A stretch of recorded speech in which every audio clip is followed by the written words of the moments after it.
आपको याद है ना, किसान जब सड़क पर आए, 1 साल से भी ज्यादा वक्त तक दिल्ली ही नहीं बल्कि दिल्ली, पंजाब, हरियाणा हर जगह संग्राम मचा।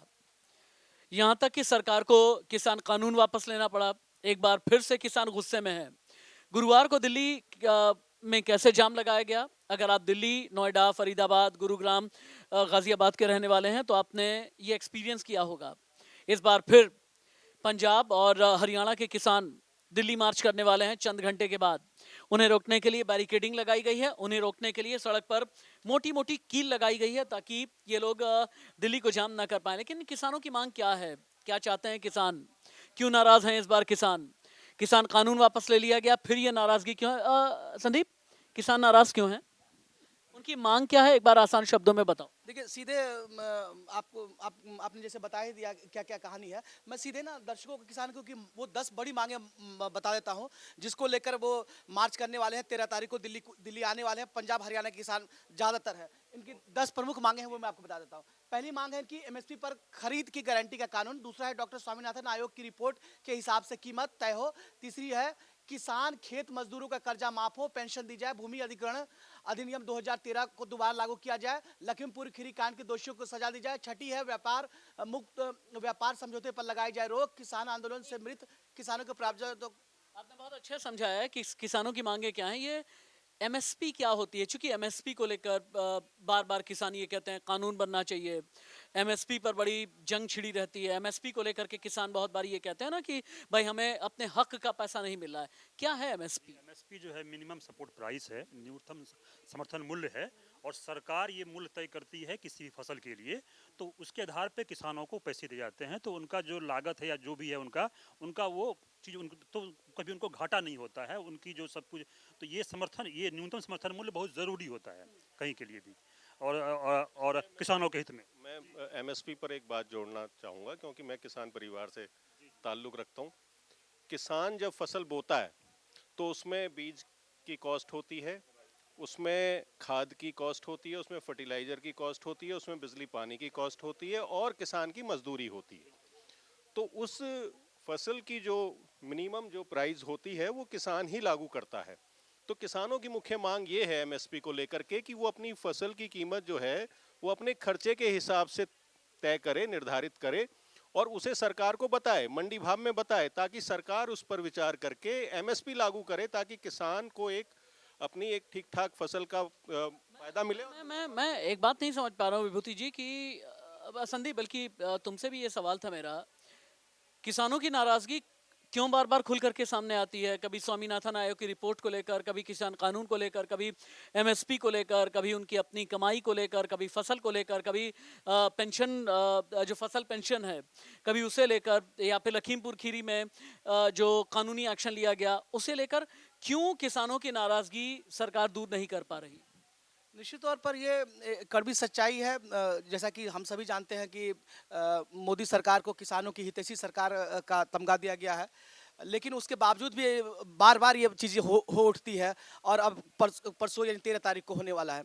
तो ये मुझे लगता है कि किसानों की जो किसान फसलें तो बड़ी संख्या में, बड़ी मात्रा में उपजाते हैं, लेकिन उस हिसाब से उनको उपज की कीमत नहीं मिल पाती है। यही वजह है कि किसान अभी भी गरीब है। और इसी फ्रस्ट्रेशन में कहीं ना कहीं, चूंकि उनको लगता है कि हम इतनी मेहनत करते हैं, इतने मेहनत के बाद ढेर सारी फसलें उपजाते हैं, पूरे देश को खिलाते हैं, उसके बावजूद भी हम भूखे हैं। तो इसी भूख की टीस को दूर करने के लिए वो बार बार कहीं ना कहीं मार्च करते हैं या विद्रोह का अन्नदाता के साथ इंसाफ क्यों नहीं होता? अन्नदाता के साथ इंसाफ क्यों नहीं होता विभूति जी? सरकारें आती हैं, बदलती हैं, पॉलिसी डिसीजन होते हैं, बजट में किसानों की बात होती है, किसानों के लिए कहा जाता है कि प्रो पॉपुलिस्ट मेजर हम ले रहे हैं, और इसी के सहारे आप चुनावी वैतरणी पार करने की कोशिश करते हैं। लेकिन असल किसानों का मुद्दा ढाक के तीन पात, किसानों की बेहतरी नहीं होती। मैं ये कहना चाहूँगा कि ये जो किसान पार्ट 2 आंदोलन है, ये कहीं ना कहीं आपको लगता है ये किसान पार्ट 2 है? किसान पार्ट 2 की तरह इसको मतलब देखना चाहिए। और पूरा भारत कृषि प्रधान देश है, कहीं ना कहीं से ये दुकान भी है कुछ लोगों के लिए। पूरे देश से आवाज कहाँ आ रही है? नहीं, पंजाब से आ रही है, हरियाणा से आ रही है, पश्चिमी उत्तर प्रदेश से आ रही है। हाँ, 152 जगहों पे पूरा चेकिंग पोस्ट है, सब कुछ ठीक है, लेकिन ये आवाज क्या महाराष्ट्र से नहीं आ रही? महाराष्ट्र से भी तो आवाज आ रही है। 2.5 लाख किसान अभी पिछले दिनों ही आए थे। और ये किसानों के नाम पर राजनीति का सवाल कहां से आ गया? उसमें हर परिवार, देश का 90% जब आबादी जो है किसान परिवारों से जुड़ी हुई है, तो हर नागरिक किसान परिवार से है। उसमें किसानों को लेकर के राजनीति नहीं है, किसानों पर राजनीति की जा रही है। नहीं, वो सारे आरोप सही हैं, लेकिन जो मौजूदा जो ये आंदोलन है कि ये किसानों का, दिल्ली चलो में कौन कौन से लोग हैं, कहाँ कहाँ के लोग हैं, ये देखिए आप। देखिए देखिए, आप ये भी देखिए, ये नेता कौन कौन से हैं, किनका नेतृत्व है, आप ये भी ध्यान दें। वो बात आपकी सही है। तो किसान तो लगातार इस बात को कह रहे हैं कि वो किसान संगठनों के साथ बैठे हैं सरकार, और उनके जो मसौदे हैं उन पर बात। ये कहना ये चाहते हैं ना कि भाई राजस्थान का किसान नहीं है, ये कहना चाहते हैं पूर्वी उत्तर प्रदेश का किसान नहीं है, ये बिहार का किसान नहीं है, ये कहना चाहते हैं झारखंड का किसान नहीं। इनका कहना ये भाई पंजाब, हरियाणा और महाराष्ट्र के कुछ हिस्से, पश्चिमी उत्तर प्रदेश के कुछ हिस्से। देखिए, अगर इसे पूरी तरह से समझना है ना, तो ये भी समझना होगा कि यूपी और बिहार का जो किसान है वो सीमांत किसान है, वो छोटी खेतीबाड़ी करता है। पंजाब, हरियाणा और पश्चिमी उत्तर प्रदेश के जो किसान हैं, उनकी जो जमीन है उसका जो चक है वो काफी बड़े होते हैं। 40-50 बीघा से लेकर के 400-500 बीघा तक के होते हैं। ये जो किसान आ रहे हैं, ये जो पड़ता है, चाहे खेतीबाड़ी की कॉस्टिंग है, चाहे उनके अधिकार हैं, चाहे बिजली पानी का इशू होता है या मजदूरी का इशू होता है, इन्हीं 4-5 राज्यों में ज्यादा देखने को मिलता है। सवाल ये कहते हैं, विभूति जी आपको दुकान तो नहीं कहना चाहिए, दुकान तो नहीं है, मतलब किसान का भी दुकान तो नहीं। बात आप नहीं कर रहा हूं मैं इन आंदोलनों के जो पुरोधा हैं, जो अगुवा हैं, अब लोकसभा चुनाव आने वाला है, अभी आप आंदोलन शुरू कर रहे हैं। देखिए, ये भी बात आपको मानना पड़ेगा कि योगी सरकार ने किसानों का ऋण माफ किया था। ये वही सरकार है जो कि 6,000 रुपये वो मतलब किसानों को दे रही है। आय भी दुगनी करने की बात की थी, क्या किसानों की आय दुगनी हो गई विभूति जी? एमएसपी की बात की गई थी, क्या एमएसपी मिलने लगा? बिजली पानी मुफ्त देने की बात की गई थी, क्या बिजली पानी मुफ्त मिल रहा है?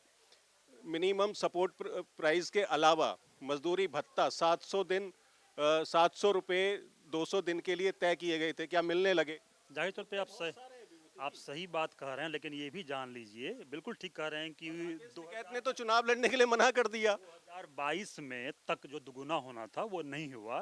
लेकिन देखिए, सरकार कहीं ना कहीं से उतनी, आप जो कहेंगे निराशा की स्थिति है, ऐसी बात भी नहीं है। सरकार अपने हद पे काम कर रही है। किसानों का मुद्दा एक ऐसा मुद्दा है जो बहुत सेंसिटिव है। किसानों का मुद्दा, जैसा आप ठीक कह रहे हैं रविंद्र जी, कि आपने उनकी कमाई दोगुनी करने का भी वादा किया गया था, किस हद तक हुई ये भी एक सोचने समझने वाली बात है। स्वामीनाथन कमीशन की जो रिपोर्ट है, इसे लेकर के क्या हुआ क्या नहीं आप जानते हैं। कृषि कानून 3 लाए गए, लेकिन फिर उस पर यू टर्न लेना पड़ा। एमएसपी पर अभी तक मजबूत बात नहीं हुई है। अब किसान दिल्ली कूच करने वाले हैं, जैसा विभूति जी कह रहे थे। क्या ये किसान आंदोलन पार्ट 2 है? अगर ये पार्ट 2 है तो दिल्ली नहीं, पंजाब हरियाणा ही नहीं, राजस्थान महाराष्ट्र नहीं, पूरे भारत के लिए ये सबसे बड़ी खबर है। नमस्ते।